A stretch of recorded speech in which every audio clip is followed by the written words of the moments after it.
Hai guys, kembali lagi bersama Momoy TV. Kali ini saya akan menceritakan alur film Profesi. Film asal Jepang yang dirilis tahun 2015 ini mengisahkan beberapa orang buruh yang pernah ditindas atasannya membentuk sebuah kelompok bernama Shinbunshin. Kelompok tersebut ingin balas dendam kepada bos mereka dan membantu orang-orang yang bernasib sama agar bos perusahaan tidak semena-mena kepada bawahannya. Nah, untuk cerita selengkapnya langsung saja kita ke filmnya. Let's go.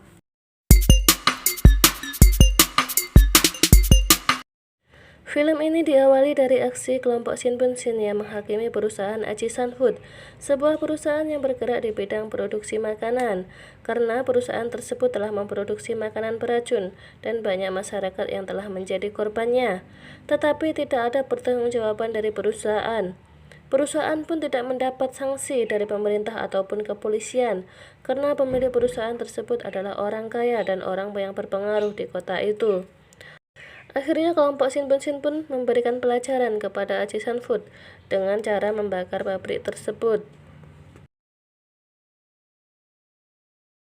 Di tempat lain, polisi cyber kejahatan yang dipimpin oleh Yoshino sedang menyelidiki kelompok Shinbunshin ini. Meskipun kelompok ini mengatakan membela masyarakat yang tertindas, tetapi cara yang mereka lakukan tetap salah menurut hukum. Jadi polisi akan menangkap anggota Shinbunshin ini. Yoshi dan anggotanya sedang menonton video aksi kelompok Shinbunshin ini, karena setiap melakukan aksi, kelompok ini selalu live streaming di media sosial agar semua masyarakat mengetahuinya. Ini dia beberapa aksi kelompok Shinbunshin. Video yang pertama, Shinbunshin mengatakan Koki, sebuah toko makanan, sengaja memasukkan kecoak ke dalam hidangan yang dimasaknya untuk para pelanggan demi kepopulerannya di media sosial.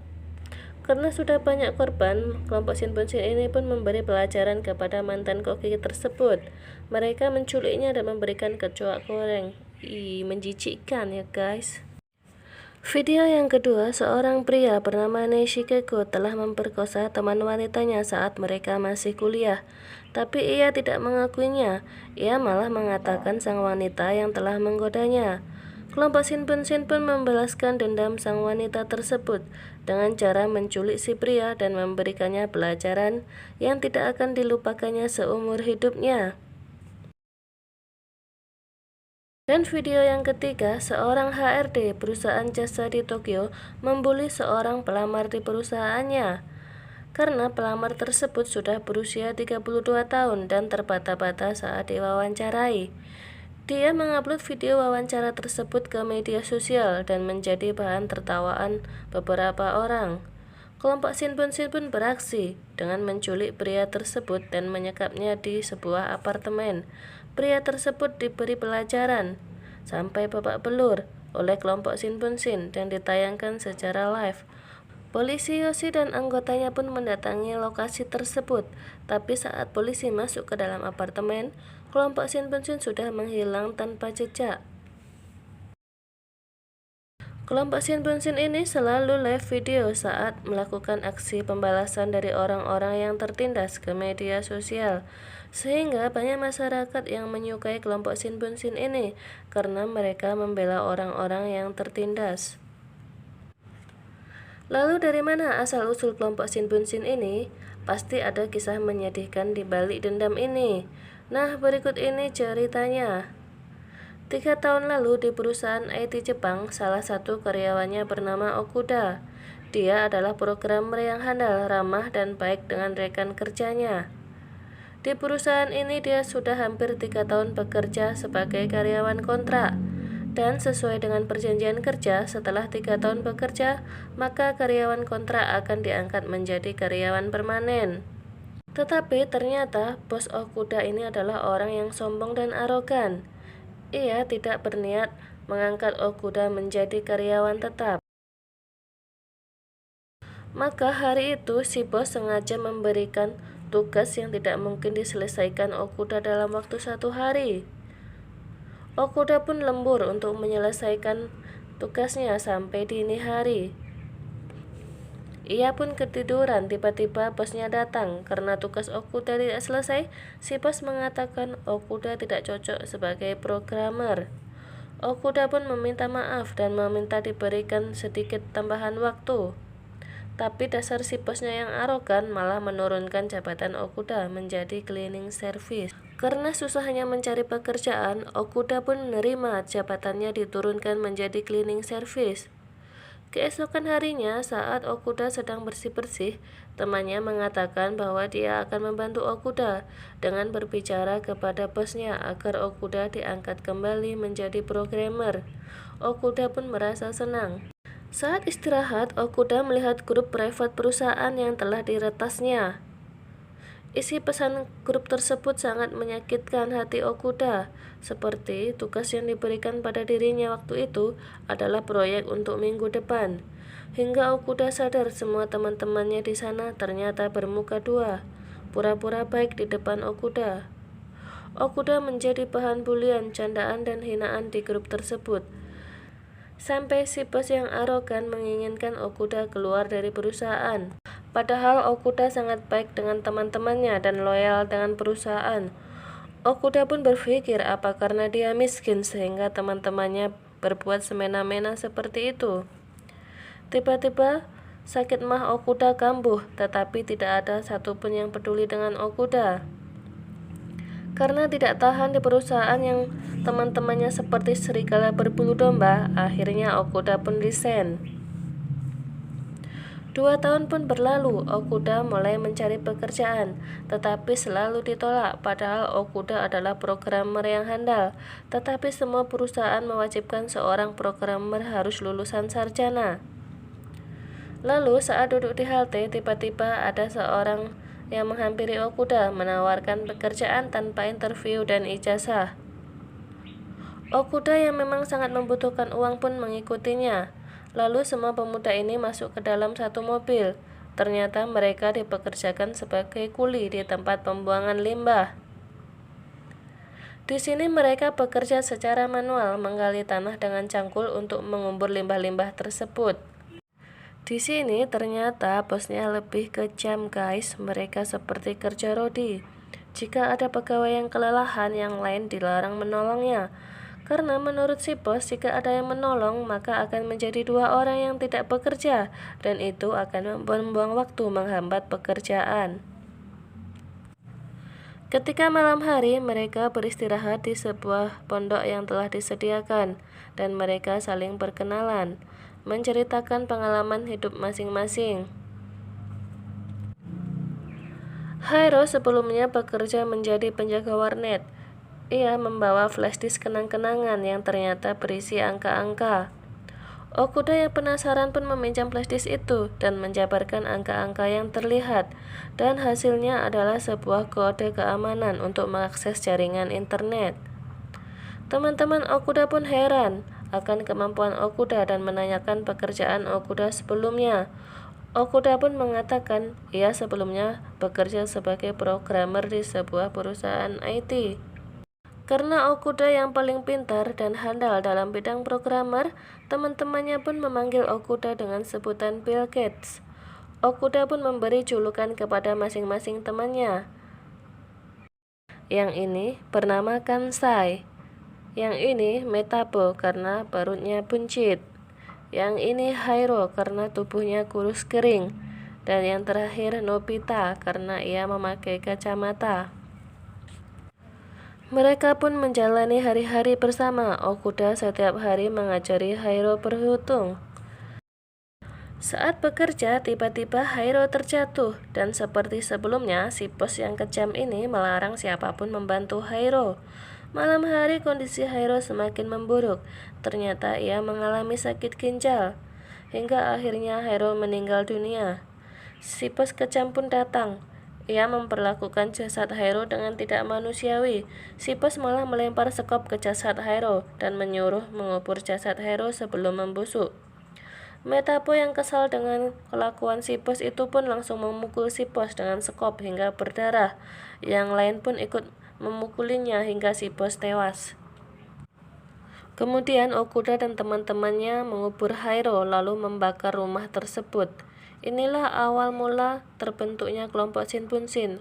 Okuda lah sebagai otaknya. Ia memanfaatkan flashdisk milik Hairo untuk mengakses jaringan internet Pip-Boy. Mereka membentuk kelompok tersebut karena mereka merasa tidak dihargai karena perbedaan status sosial. Mereka pun berniat membela orang-orang yang tertindas dan menghukum orang-orang yang menindasnya. Kita kembali ke masa sekarang. Okuda melakukan live streaming. Dia memberi peringatan kepada bos-bos atau orang-orang yang suka menindas orang lain. Okuda pun meminta penontonnya jika mereka mengalami masalah atau ditindas orang lain untuk memberitahukan kepada dirinya, dan kelompok Shinbunshi pun akan siap membantu untuk menghabisi orang-orang yang kejam. Di kantor kepolisian, Yoshi dan timnya pun terus mencari identitas Okuda dan menyelidiki jaringan internet yang digunakan kelompok Shinbunshin ini. Mereka pun menemukan lokasinya yang ternyata di warnet Pip-Boy.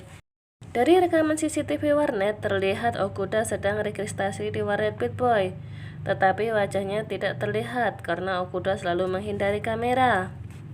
Tim Yoshi pun memeriksa nama saat registrasi di warnet itu, dan ternyata nama yang digunakan adalah nama samaran sehingga tidak bisa dikenali. Para penyelidik berpikiran bahwa tujuan kelompok Shinbunshi bukan hanya membela orang-orang yang tertindas, tetapi mereka mempunyai tujuan tertentu yang tersembunyi. Aksi Shinbunshin ini membawa pengaruh yang besar di masyarakat. Banyak warga yang memberi apresiasi dan ada pula yang meniru kelompok Shinbunshin ini. Seperti ada seseorang yang live streaming dengan menggunakan kostum seperti Shinbunshi, memberitahukan aksi yang akan dilakukannya esok hari kepada para penonton. Ia mengatakan besok pukul 9 malam ia akan membunuh seseorang di stasiun Shinagawa. Keesokan harinya sudah banyak polisi yang berjaga di stasiun Shinagawa. Lalu ada seorang pria yang bertopeng seperti kelompok Shinbunshin membawa pisau. Polisi pun menangkapnya. Ternyata dia bukan anggota kelompok Shinbunshin. Dia mengatakan dia ingin seperti Shinbunshin yang bisa membantu orang-orang. Nah, menurut pemerintah, aksi kelompok Shinbunshin ini membawa dampak buruk di masyarakat. Maka anggota DPR yang bernama Shitaraki ini mengusulkan untuk membuat undang-undang pembatasan penggunaan akses internet. Dengan cara orang yang ingin menggunakan jaringan internet harus mendaftar terlebih dahulu dengan identitas aslinya. Dan sesuai prediksi Okuda, akan banyak politisi yang memanfaatkan keadaan ini untuk menaikkan pamor mereka. Okuda pun mulai live streaming kembali. Ia mengatakan kebebasan berinternet adalah hak setiap orang, dan ia berencana akan melenyapkan Shitaraki. Karena kelompok Shinbunshin sudah mengancam politikus, maka kepolisian pun menambah anggota untuk mencari dan menangkap kelompok Shinbunshin ini.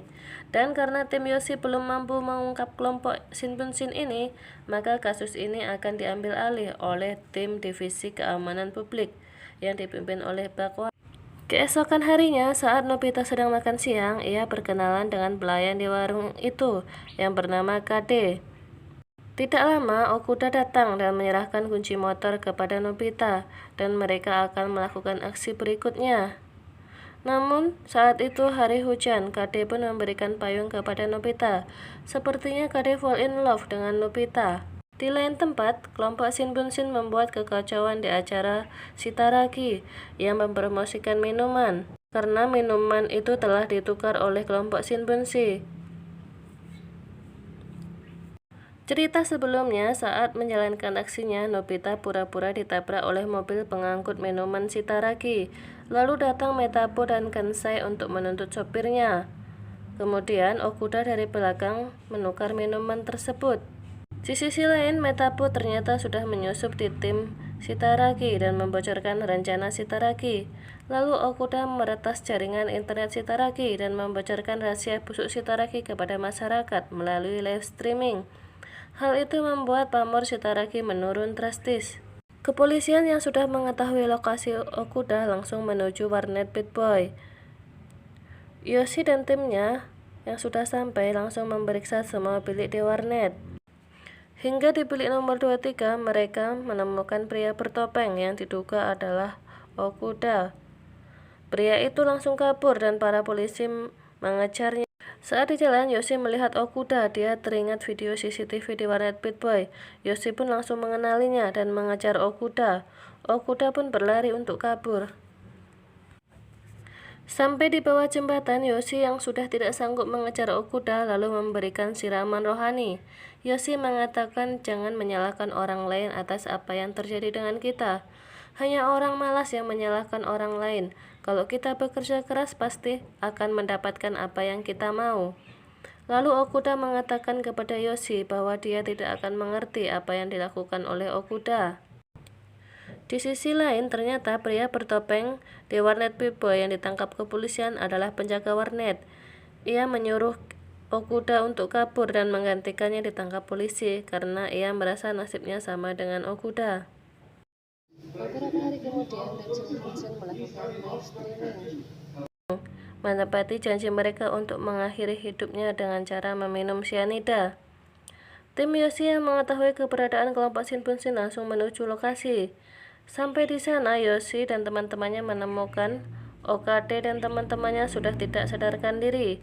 Setelah dicek, ternyata OKD sudah meninggal dunia, sedangkan 3 temannya masih bisa diselamatkan.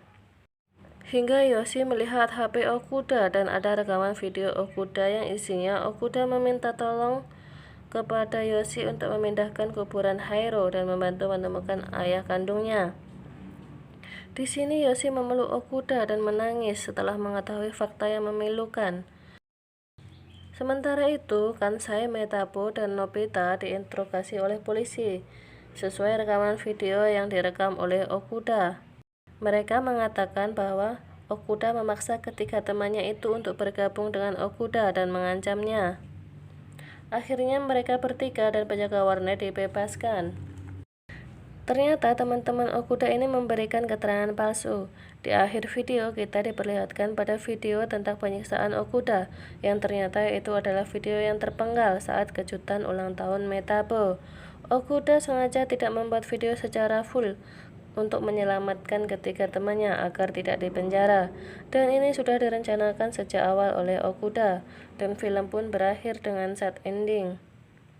Pesan yang mungkin dapat kita ambil adalah tidak semua orang benar-benar jahat. Terkadang orang menjadi jahat karena sering tersakiti.